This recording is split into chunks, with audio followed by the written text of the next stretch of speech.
शुभ संध्या दोस्तों। आज फिर आप लोगों के बीच आया हूँ। आज का मुद्दा थोड़ा गंभीर है,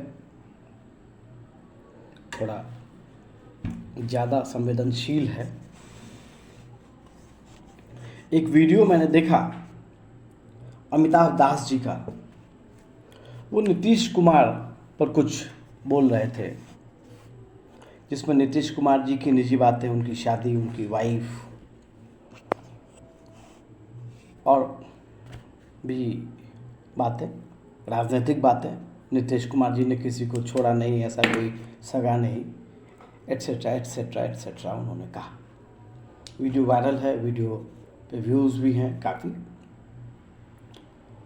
मैंने इंटरेस्टिंगली उसको सुना। सुनने के क्रम में मैंने यह पाया कि अमिताभ दास जी जो एक आईपीएस है, मैं उनकी बातों से सहमत नहीं हूँ। उनके इस प्रकार के बयानों से, उनके इस प्रकार के गतिविधियों से मैं भिन्न मत रखता हूँ। अमिताभ दास जी को नीतीश कुमार जी के खिलाफ इस प्रकार की बयानबाजी या इस प्रकार से वीडियो बनाना या लाइव आना उनको शोभा नहीं देता, मुझको अच्छा नहीं लगा।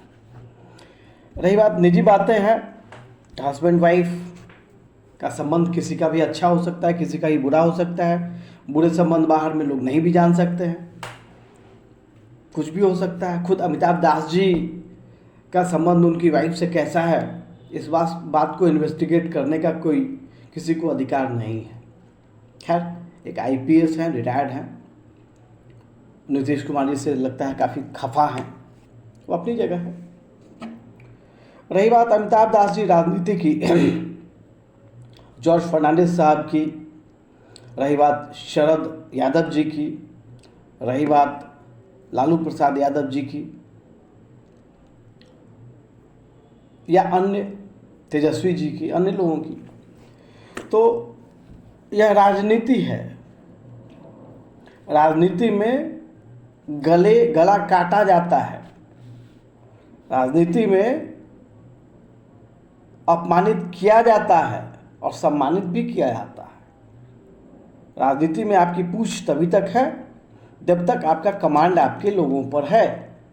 जब तक जॉर्ज फर्नांडिस साहब का नीतीश जी पर कमांड था, नीतीश जी उनके आगे पीछे डोलते रहे।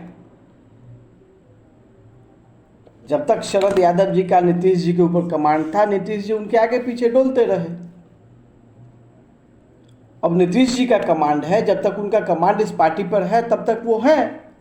हो सकता है कि कल नीतीश जी को पार्टी के लोग आउट कर दे, राजनीति है, व्यक्तिगत तो कुछ है नहीं, या सब कुछ व्यक्तिगत है। आरसीपी साहब भी तो नीतीश जी का साइज छोटा करना चाहते थे, पॉलिटिकल साइज। हर कोई राजनीति में अपने ग्राफ को बढ़ाना चाहता है, अपने विरोधी के ग्राफ को गिराना चाहता है। भारतीय जनता पार्टी अपना ग्राफ आगे बढ़ा रही है, नरेंद्र दामोदर दास अपना ग्राफ, मोदी अपना ग्राफ आगे बढ़ा रहे हैं, बढ़ा चुके हैं काफ़ी। किसी ज़माने में राजनाथ सिंह के सामने वो कुछ नहीं थे, किसी समय में वो नितिन गडकरी के सामने में भी कुछ नहीं थे, और आज सिचुएशन है कि वो वही सब कुछ है। लोगों का आकार राजनीति में बढ़ता भी है, घटता भी है।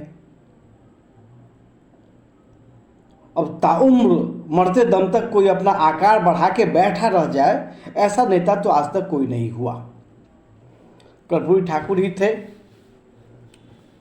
उनके बाद तो कोई उस कद का नेता हुआ ही नहीं। कर्पूरी ठाकुर उस कद के नेता इसलिए थे क्योंकि उनके पदचाप पर समाजवाद चलता था, वो समाज के लोगों से जुड़े हुए थे, उनमें एटीट्यूड नहीं था, वो जहाँ जाते लोग उनके पीछे चल पड़ते थे। भारतीय समाजवाद का वो एक बहुत ही अच्छा उदाहरण थे, सर्वोत्तम उदाहरण थे। बिहार में समाजवाद की जमीन को मजबूत करने वालों में सबसे ऊपर यदि किसी का नाम है तो वो है सिर्फ और सिर्फ कर्पूरी ठाकुर। और कोई नहीं। अब रही बात अमिताभ दास जी, इस उम्र के इस पड़ाव पर आपको कुछ अच्छा कार्य करना चाहिए, कुछ दूसरा कार्य करना चाहिए और उसको डिस्प्ले करिए ताकि लोग आपसे सीखें, आपसे प्रेरणा लें। नीतीश कुमार जी को गाली दे करके, नीतीश जी कुमार जी को भला बुरा कह करके आप क्या करेंगे? रही बात पलटू राम शब्द का आप इस्तेमाल करते हैं, तो पलटू कौन नहीं है राजनीति में? भारतीय जनता पार्टी भी अपने स्टैंड से पलटी, तेजस्वी जी भी पलटे, फिर पलटेंगे लोग। यही तो राजनीति है। इसलिए ये आदर्शवाद और यथार्थवाद के टकराव से जो परिस्थिति उत्पन्न होती है, वही राजनीतिक निर्णय होता है। आपके सामने मैं बहुत छोटा आदमी हूं, फिर भी नीतीश कुमार जी के खिलाफ किए गए इस बयानबाजी से मैं आहत हूं। कृपया इस प्रकार का बयानबाजी न करें। धन्यवाद।